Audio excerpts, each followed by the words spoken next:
in laga guuro mareenayada oo macnaha halkaas laga guuro oo hadda xoogaa caqabada iyo waxay ka dhalatay ka waran xagee maraysaa iyadu arrintaas go-aanan ka soo saarnay ex marina waa meeshii ciidanka badda uu lahaa dhulkiisii oo uu ku jiro gurigii taliyaha dhulkaas isaga waxaan soo saarnay in ilaa iyo xeebtaba inay noqdaan goob diblomaasiyiina annaga magaaladan inay bilicdeeda soo noqoto magaalo caasimadda ee la tartanta caasimadaha adduunka si ay u noqoto aniga waajibka waad way saaran duq magaalo waxay tahay in diblomaasiyiinta goob loo helo goobtaas goob dowladeed waaye dan guud waaye xerada mariinada waaye waa la yaqaanaa cidda maanta ku doodaysa inay documenti u haysato waa nasiib daro marka horeba inay documenti qaataan loo sameeyo ma ahayn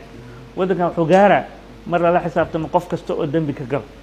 nin kastoo hogaamiye kooxeed ahaa nin kastoo dad dilay nin kastoo dembi galay nin kastoo hanti boobay maraan fogeen maxkamaddan waa la soo saaraa muxuu ahaa ummaddana way la xisaabtami doontaa arrintaas iyadaa marka annaga dikreetaan soo saarnay